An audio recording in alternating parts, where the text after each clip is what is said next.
sa Papa Dudut Stories, ikaw ay hindi nag-iisa.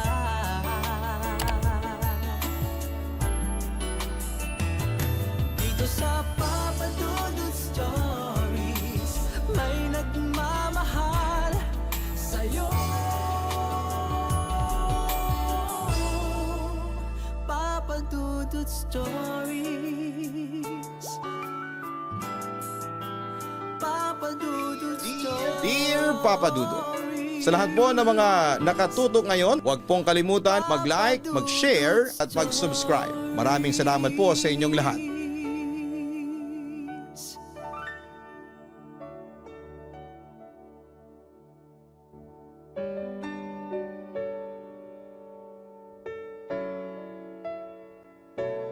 Isang napakagandang araw po sa inyo, Papa Dudut, at sa mga libo-libong nakikinig ngayon sa Papa Dudut Stories. Isa talaga ako sa mga tagahanga ninyo at ikakarangal ko na mabasa mo ang aking kwento. Pero bago ko simulan ang aking kwento ay pinangungunahan ko na ang mga tagapakinig ninyo na sana'y huwag nila akong husgahan. Dahil alam kong may mga maiirita kapag narinig ninyo ang kabuuan ng kwento ko.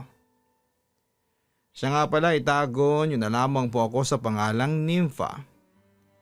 Noong nag-aaral pa ako sa isang public high school sa Antipolo, ay nakilala ko ang aking best friend na si Kitty.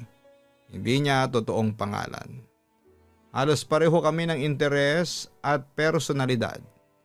Kaya madali naming naka-vibes ang isa't isa. Samantala nang sumapit kami sa 3 taon sa high school ay nagkaroon ng boyfriend si Kitty na nagngangalang Paulo. Isang maulan na hapon ay nagdesisyon si Kitty na ipakilala ako sa kanyang bagong boyfriend. Mabait si Paulo, maginoo, matalino at higit sa lahat ay gwapo. Pagmamalaki pa ni Kitty sa kanyang boyfriend habang hinihintay namin itong dumating sa coffee shop na pinagtatambayan namin. Ilang beses mo nang pinagmamalaki sa akin na gwapo yung boyfriend mo. Ang tanong gwapo ba talaga? Natatawa kong usisa sa kanya. Kilala mo ko, Nympha, pihikan ako pagdating sa mga boys. Paniniguro pa niya sa akin. Kung sa bagay, sa ilang taon nating mag-best friend alam ko na ang type mong lalaki. Matangkad, may matangos na ilong, moreno, makinis ang balat, sabi ko sa kanya. Oo, totoong pihikan si Kitty pagdating sa lalaki, since hindi rin naman kasi pahuhuli ang beauty niya. Aminin kong di hamak na mas maganda siya kesa sa akin. So mabalik tayo. Bakit naman niya naisipang sumama sa atin, ha? Tanong ko naman sa kanya. Pinilit ko siya. Gusto ko kasing ipakilala siya sa iyo, ang sabi pa ni Kitty. Sa totoo lang, nagulat talaga ako nung araw na sinabi mo na pumasok ka na sa isang serious relationship. Pero ang tagal din ang inabot mo, no? Na napagdesisyon ng ipakilala sa akin yung boyfriend mo, ha? Wika ko pa. Masyadong busy kasi si Paulo sa pag-aaral niya. Alam mo na, graduating student kasi. Marami siyang requirements na kailangang ipasa. Kwento niya sa akin. Samantala ay napatingin naman ako sa aking suot na relo. Kitty, anong oras ba darating yung boyfriend mo, ha? Kanina pa tayong naririto sa fast food. Nakakahiya naman kasi Sunday lang ang in-order natin. Buti na lang at kakaunti lang ang kumakain dito, ano Kitty? Ano, na-text mo na ba? Anong oras ba kasi ang usapan niyo? Medyo naiinip kong sabi sa kanya. Nakita ko rin ang pagkainip sa itsura ng aking kaibigan. Usapan natin 3:00 magkikita rito sa fast food. Tinext ko na siya kanina pa. Ang sabi ni Paulo paparating na siya. Inform pa niya sa akin. 7:00 na late na siya. Naku, turn off talaga ako sa mga lalaking palaging late sa usapan. Hay nako. Hirit ko naman sa kanya. Ikaw naman, Nympha. Baka na traffic lang yun. Alam mo na, rush hour ngayon. Ngunit naputol ang kanyang sasabihin nang makita na niyang dumarating ang kanyang boyfriend.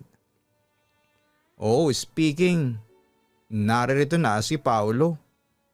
Pagkatapos noon ay tinawag ni Kitty ang boyfriend. At agad namang lumapit ang lalaki sa amin at binigyan ng beso ang kanyang girlfriend. Sorry kung nalate ako. Naipit kasi ako sa traffic eh. Sorry talaga be. Paghingi ng paumanhin ni Paulo sa amin. Wala yun be. At least dumating ka. Ay siya nga pala. Pinapakilala ko na sa iyo ang best friend ko si Nympha. Nympha si Paulo, boyfriend ko. Ang sabi pa ni Kitty. Nagkatingin na naman kami ni Paulo at aaminin kong natulala ako sa kanyang itsura. Tama nga ang sinabi ni Kitty na gwapo ang kanyang boyfriend. Hi Nympha, nice to meet you. Nakangiting wika ni Paulo sa akin. Nice to meet you din. Medyo nahihiya kong bate sa kanya. Pagkatapos ay nagkamayan kaming dalawa. Pero dahil sa na-starstruck ako kay Paulo ay nawala na sa isipan ko na bitawan ang kanyang kamay. O mukhang nalagyan na yata ng glue yung mga kamay niyo Natatawang puna ni Kitty sa amin. Agad naman ako natauhan sa sinabi ng kaibigan ko at agad naman akong nagsorry kay Paulo. No, it's okay. Sabi na lang sa akin ng lalaki. Ano, na-starstruck ka no? Sabi ko sa iyo pagmamalaki pa ni Kitty. Oo na, ikaw nang may taste. Natatawa ko namang response sa kanya. Papadudot, hindi ko makakalimutan ang unang pagkikita namin ni Paulo, boyfriend ni Kitty at nasa 4th year high school na noong mga panahong yon. Hindi ko talaga makakalimutan noong hinawakan niya ang kamay ko. Aminin ko na nakaramdam ako ng kilig at para akong nakalutang noon sa ulap. Kaya simula noon ay hindi ko na noon matanggal sa isipan ko si Paulo. At hindi pa natapos doon ang lahat papadudot. Dahil simula noon ay madalas na kaming pagtagpuin ng pagkakataon katulad na lamang isang araw. Nympha, nakita mo si Kitty? Tanong sa akin ni Paulo habang naglalakad ako sa school, hallway papunta sa cafeteria. Hindi baka nasa library. Ang alam ko kasi may report siya sa Biyernes. Baka naghahanda na yun ang ire-report niya. Sagot ko sa kanya. Saan ka ngayon? Sa kantin. Doon muna ako magpapalipas ng oras habang hinihintay ko ang next class ko. Sagot ko naman sa katanungan niya. Sa kantin din ang punta ko sabay na tayo. Wika pa niya sa akin. Hinayaan ko na lamang siyang sumabay sa akin since wala namang masama kung magkasabay kami. Siya nga pala, busy ka ba ngayon? Usisa ko sa kanya. Hindi naman, bakit mo naman naitanong? Sagot niya sa akin. Curious lang ako. Hindi kasi kita nakikitang kasama mo si Kitty. Obserbasyon ko. Nagkabaliktad kasi kami. Siya naman ngayon ang busy dahil sa mga projects. Ako kasi ginawa ko na kaagad yung mga requirements ko. Kaya madali akong nagpasa. Paliwanag naman niya sa akin. Kumusta ka naman? Kayo ni Kitty?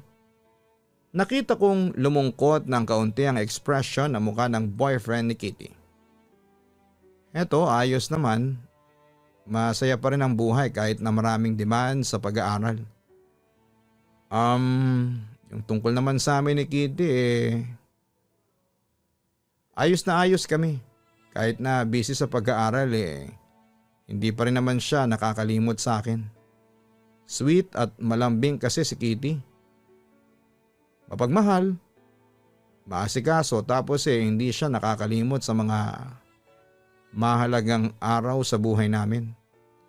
Ang swerte ko nga sa best friend mo Para sa akin siya na ang best girlfriend. Wika pa niya sa akin. Mukhang mahal na mahal mo ang girlfriend mo. Maswerte rin sa iyo si Kitty kasi mukhang mabait at faithful kang boyfriend. Talagang mahal na mahal ko si Kitty kasi dahil sa kanya, kaya nagkaroon ulit ng kulay ang buhay ko. Siya ang inspirasyon ko kaya nagsusumikap talaga ako sa pag-aaral.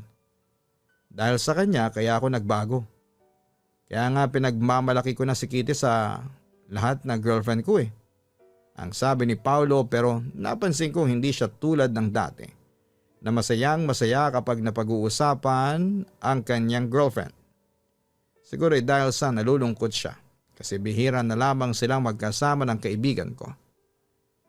Ikaw, Nympha, may boyfriend ka na ba? Biglang tanong niya sa akin. Siyempre nagulat ako pero sinagot ko pa rin ang tanong niya. Wala akong boyfriend sa ngayon although marami ang nanliligaw sa akin. Pihikan ka rin ba sa lalaki tulad ni Kitty? Tanong pa niya sa akin. Na para ba siyang talk show host na gusto niyang malaman ang tungkol sa akin. Hindi naman masyado, basta ang importante naman sa akin yung ugali ng isang lalaki.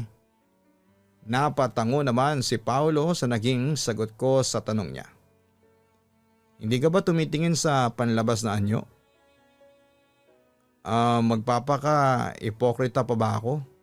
Siyempre, tinitingnan ko rin yung panlabas na anyo. Kasama yan sa law of attraction. Hindi mo naman kasi agad na makikita ang panloob na kagandahan eh. Makatotohanang sagot ko sa kanya. Kailan mo balak na magka-boyfriend? Sa puntong yon, Papa Dudut, ay natawa na ako. Hindi ka rin interesado sa akin oh. Siyempre, curious ako sa best friend ng girlfriend ko eh. Response naman niya sa akin. Nagpatuloy naman ako sa pagsasalita. Hindi naman ako nagmamadali sa pakikipagrelasyon. Darating din ako dyan kapag nahanap ko na si Mr. Right. Pero habang wala pa concentrate muna ako sa pag-aaral ko, hindi ba? Agad namang sumang-ayon si Paulo sa sinabi ko. Kung sabagay, tama yan. Paulo, pwede ba tayong maging magkaibigan? Ako naman ang nagtanong sa kanya. Napangiti naman siya sa akin. Teka, hindi pa ba tayo magkaibigan nito? I mean, ilang buwan na tayong nagkakausap, of course. Pwede naman tayong maging magkaibigan. Ang best friend ng girlfriend ko best friend ko na rin. Sabi pa niya sa akin. Papa Dudut, simula noon ay naging magkaibigan na kami ni Paulo. Madali ko naman siyang naging ka-close kasi mabait siya. Friendly, matulungin at higit sa lahat ay maalalahanin at gentleman.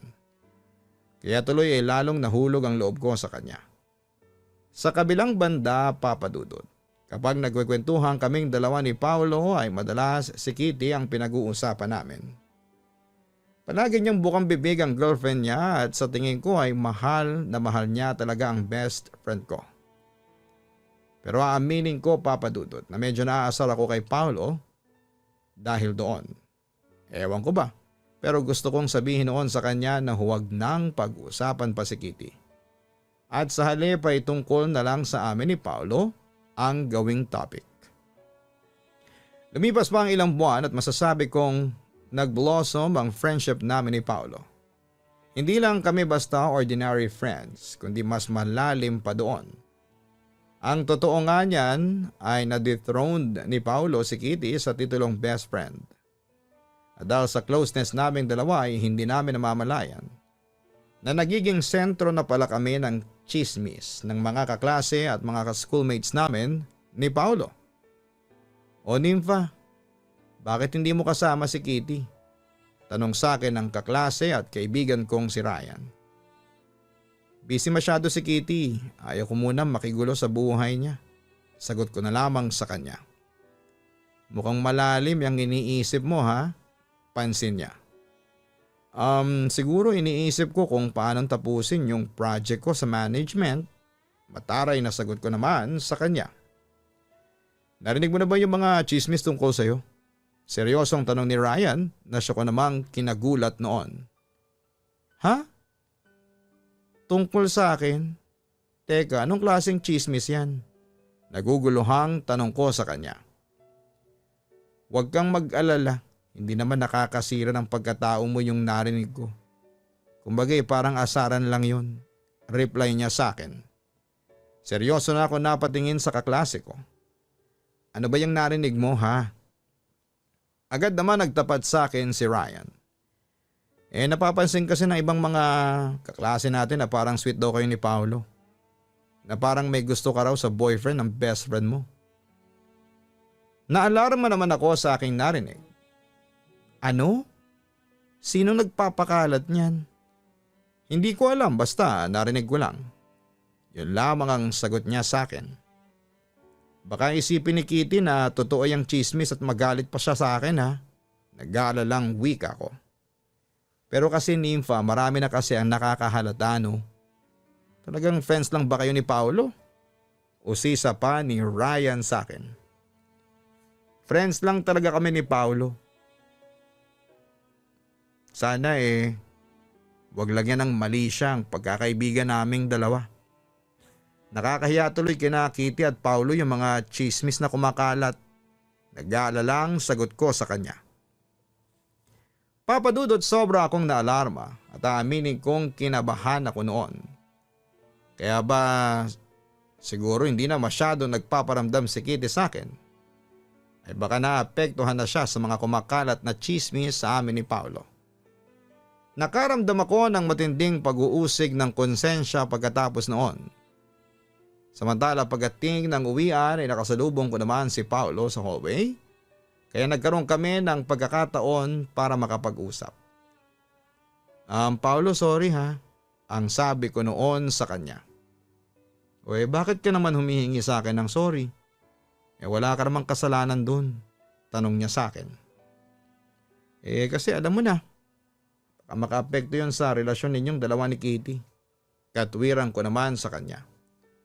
Wala kang kasalanan dun, Nympha. Besides, malinis naman ang konsensya natin. Magkaibigan lang tayong dalawa. Ang chismis, mananatiling chismis lang. Mananaig pa rin ang katotohanan. Paniniguro niya sa akin. Ngunit hindi pa rin ako mapalagay ng mga sandaling yon dahil sa chismis laban sa amin. Pero kahit na, hindi pa rin magandang pakinggan yung chismis. Makakasira din yon sa ating tatlo, lalo na sa akin. Baka sabihin ng iba mga agaw ako o di kaya malandi. Pero mas nag-aalala ako sa inyo ni Kitty. Alam na rin ni Kitty ang tungkol doon, nagkausap na kaming dalawa. Tinawanan lang yun ang kaibigan mo, ang sabi ni Paolo sa akin. Kung mag-iwasan muna tayo para mamatay yung chismis na yan, suhestyon ko sa kanya. Ngunit mabilis na tumutol si Paolo. Ano ka ba naman, Nympha? Huwag na lang nating pansinin yun.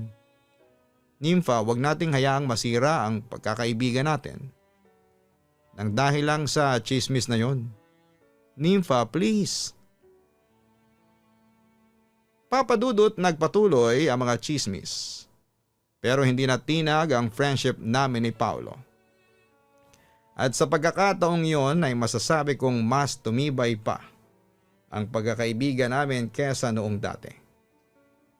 Pero sa kabila noon ay naging magulo na ang relasyon ni Paolo at Kitty.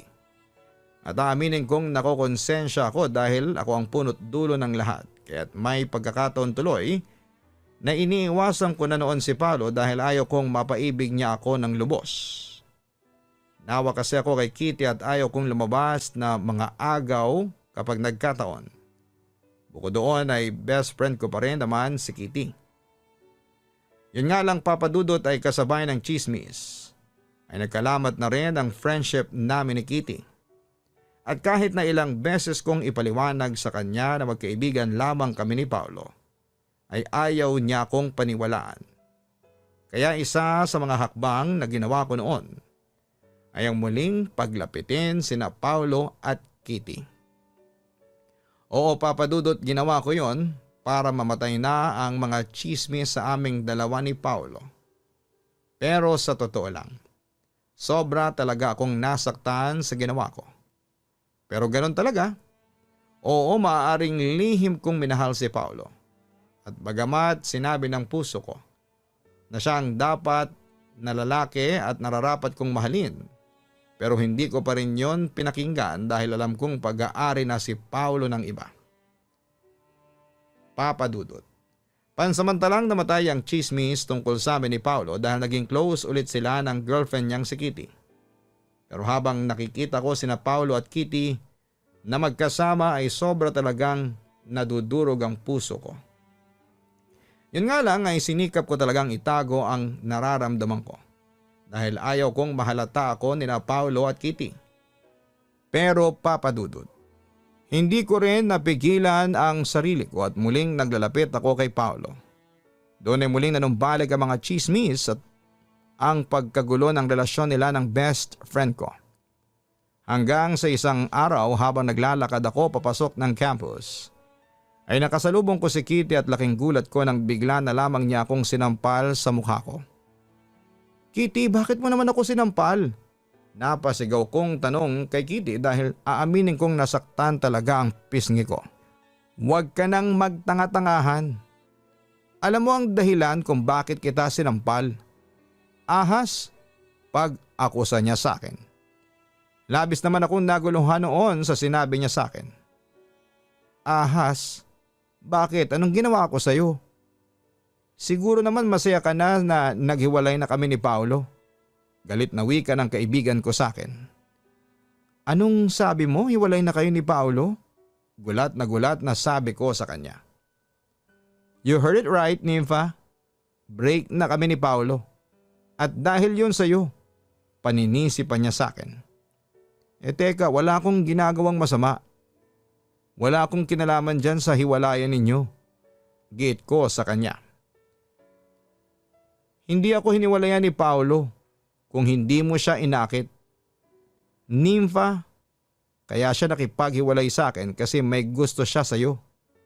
Ikaw na raw ang mahal niya at hindi ako. Yon ang naging revelasyon niya na siya ko namang kinagulat. Pero Kitty, gusto ko pa sanang magpaliwanag sa aking side. Pero pinutol na yon ng aking kaibigan. Ano Nympha? Ngayong alam mo nang hiwalay na kami ni Paolo, malaya mo na siyang malalandi. Huwag mo ko sabihin ng ganyan. Kahit kailan ay hindi ko nilandi si Paolo at kung hiniwalayan ka niya, hindi ko kasalanan yon. Ngayon, tingnan mo nga yung sarili mo sa salamin nang sa ganun ay malaman mo kung bakit ka hiniwalayan ng boyfriend mo. Balik ko sa kanya. Anyong sasampalin na niya ulit ako nang bigla kong sinalag ang kanyang braso. Bitawan mo ako, palag ni Kitty sa akin.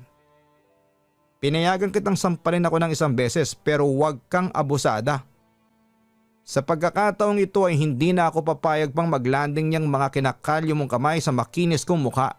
Mataray kong sabi sa kanya. Hayop kang babae ka? Naibulalas ni Kitty sa sobrang galit niya sa akin. Gusto mo ng away Pwes, kalimutan mo nang mag-best friend tayo. Pagkatapos noon ay nagsampalan at nagsabunutan na kami. Buti na lamang at dumating sina Ryan at Paolo at agad din nila kaming napigilan. Kitty, Nympha, tigilan nyo na ang pag-aaway ninyong dalawa. Parang hindi kayo magkaibigan Saway sa amin ni Paolo. Talagang hindi na kami magkaibigan ng troublemaker na yan. Galit na wika niya. Alam nyo, nakakahiya kayo. Tingnan nyo, pinagtitingin na kayo ng ibang mga estudyante. Baka gusto nyo pa yatang madala sa disciplinary committee. Paalala naman sa amin ni Ryan. Ngunit wala na sa aming dalawa ni Kitty ang nagpapigil ng mga oras na yon. Wala akong pakialam kahit na bigyan pa nila ako ng sandamakmak na suspension. Ang mahalaga masabi ko sa buong eskwelahan na ito kung anong klaseng tao yang Nympha na yan. Galit na wika pa ni Kitty habang dinuduro ako. Kitty, please stop it. Itiko mo na yung bibig mo. Ginagawa mo lang kahiya-hiya ang sarili mo. Saway ni Paolo sa kanyang ex-girlfriend. So lumabas din ang katotohanan na mas kinakampihan mo si Nympha kesa sa akin. How dare you to do this to me, Paolo? Ang sama mo. Ang kapal ng mukha ninyong dalawa ni Nympha. Sige, magsama kayong dalawa Bagay nga kayong magsama, isang ahas at isang hudas. Yon ang huling sinabi ni Kitty sa amin bago tuluyang nawasak ang ilang taong pagkakaibigan naming dalawa. Papadudot, hiyang-hiya ako noon sa nangyari. Kaya nagdesisyon ulit akong lumayo muna kay Paolo. At dahil sa tumitindi na noon ang mga mapanirang chismis, ay nagpasya na rin akong umuwi na muna sa probinsya ko at nag-transfer sa ibang eskwelahan. Doon ay nawala na ang komunikasyon namin ni Paolo at kailanman ay hindi na ako nagparamdam pa noon sa kanya. Yun nga lang, Papadudot, hindi ko magawang kalimutan noon si Paolo at sobra talaga akong nasaktan sa ginawa ko. Pero kailangan kong lumayo na sa kanya dahil malaking damage na ang nagawa ko. Lumipas ang 2 taon ay unti-unti ring nawala ang pagkamis ko kay Paolo. Bagamat nananatili pa rin siya noon sa puso ko. Hanggang sa isang araw, nang bisitahin ko ang Facebook account ko ay nagulat ako nang mag-friend request si Paolo sa akin. Siyempre inaccept ko siya. At muli kaming nagka-chat hanggang sa naibigay ko ang cellphone number ko. Doon ko nalaman na wala na talaga sila ni Kitty at malayang-malaya na si Paolo na magmahal ulit. At lumipas pa ang ilang linggong pakikipag-chat ay isang pangyayari ang naganap na hindi ko rin kinagulat. Nagpahayag si Paolo ng intensyong manligaw sa akin. At yun nga, Papadudot. Simula noon ay nanligaw na sa akin si Paolo sa text man o sa chat. At nang muling bumalik ako sa Antipolo ay nanligaw na si Paolo sa akin sa bahay namin. Doon ay nakita ko kung gaano siya kasincere sa akin na totoong mahal niya ako. Pero Papadudot, pinalipas ko muna ang ilang buwan ang panliligaw ni Paolo bago ko gumawa ng isang desisyon. Isang tanghali ay dumalaw sa akin si Paolo. Galing siya noon ng kanilang probinsya kaya aminin kong sobra ko siyang na-miss. Siguro naman para sa akin yung dala-dala mong bouquet of roses, no? At teka, bayong ba yan? Uso pa ba ang bayong sa ngayon? Agad naman siyang sumagot sa sinabi ko. Ano ka ba? Sa probinsya uso pa rin ang bayong. O bago ko makalimutan, heto tanggapin mo itong bulaklak at isang bayong na naglalaman ng matatamis kong pagmamahal. Sincero niyang sabi sa akin. Natawa naman ako sa kanyang sinabi pero nagpasalamat na rin ako kinalaunan. Ano pala ang gusto mong pagkain? Ipaghahanda kita. Alok ko pa sa kanya. Naku, wag ka nang mag-abala pa. Pumunta naman ako dito para manligaw, hindi para kumain. Nakangiti niyang sagot noon sa akin. Teka nga pala, nagtataka lang ako, Paolo. Ano bang nakain mo at sumobra yata ang kumpiyansa mo? Wala lang. Positive lang talaga ako ngayon. At saka alam mo na, masaya ako kasi bumalik ka na. Nasasabik niyang sagot noon sa akin. Nympha, may sasabihin nga pala ako sa'yo. O bakit, Paolo? Alam mo ba? Bago ko pa maging girlfriend si Kitty, nakita na kita. Kilala na kita. Pag-aamin niya sa akin. Talaga? Nagulat kong sabi sa kanya. Sa loob kasi ng mahigit 2 taon, simula nang nagkakilala kami ay wala naman siyang sinabing ganon sa akin. Alam mo ba, noon pa lang, malaki ng paghanga ko sa'yo.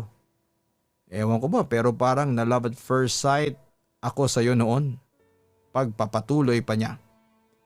Kung ganon pala bakit hindi mo ako niligawan? Bakit si Kitty ang niligawan mo?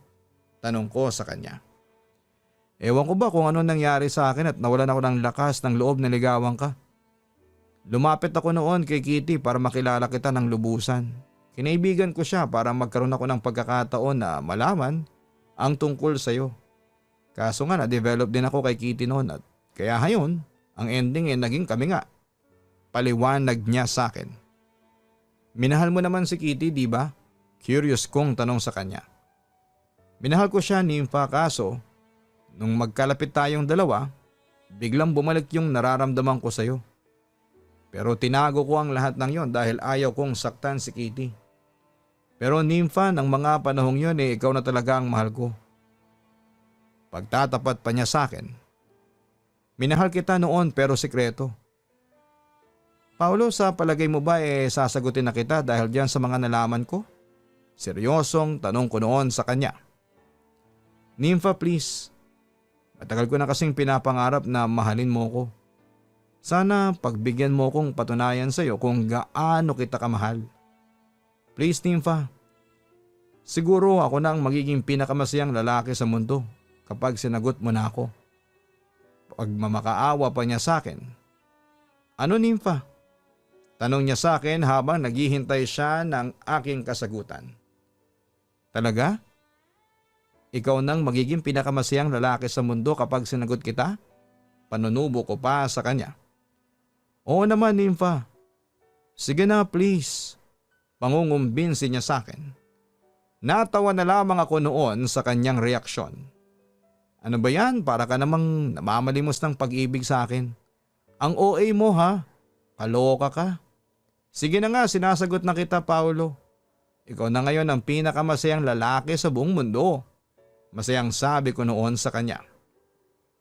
Papa Dudut, simula noon ay naging masaya na kami ni Paolo bilang mag-boyfriend, girlfriend. Bagamat muli akong bumalik noon sa probinsya at naging long distance ang aming relasyon ng 2 buwan. Pero hindi kami nagpatinag at patuloy kaming nagmahalan.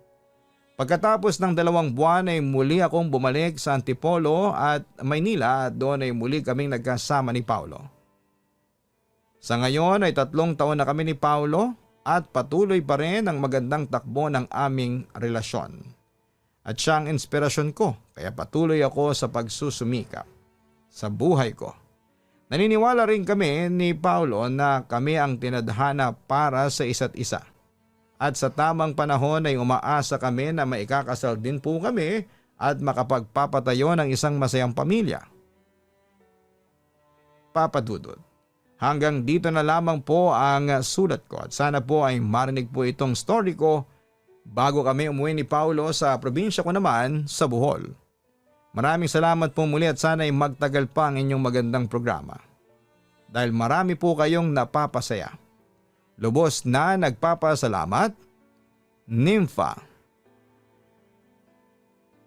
Nympha, wala kang kasalanan kay Kitty dahil hindi naman ikaw ang nanira ng relasyon. Naghiwalay sila ni Paolo dahil ang lalaki mismo ang may gusto makipaghiwalay dahil sa'yo pala siya may gusto.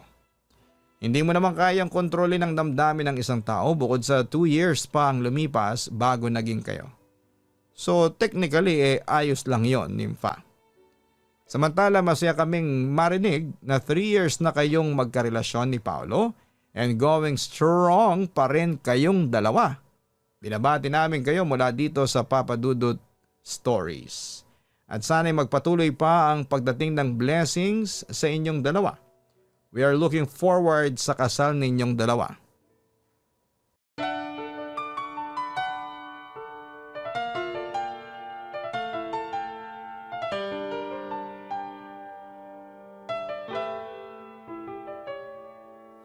Ang buhay ay mahiwaga, laging may lungkot at saya. Sa Papa Dudut Stories, laging may karamay ka.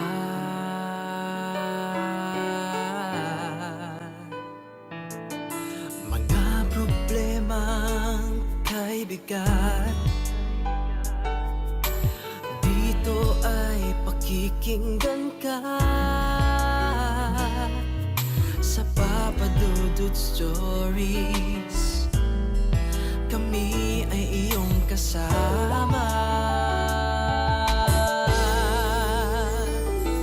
Dito sa Papa Dudut Stories, ikaw ay hindi nag-iisa.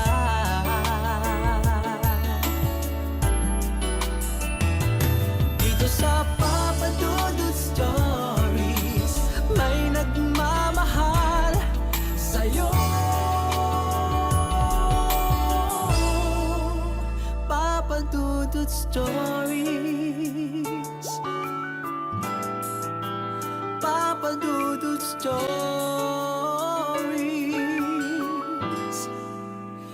Papa Dudut Stories. makipagkulitan. So ayun po guys, nagkakagulo na po tayo ngayon dito. Nakikita po natin si Hi everyone! So ayun na po, may mga bisita po kami. Andito po ngayon. Makipagtawanan!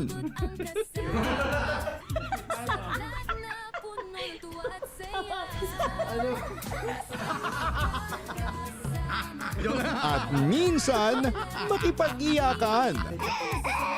Lagyan na ng gamot.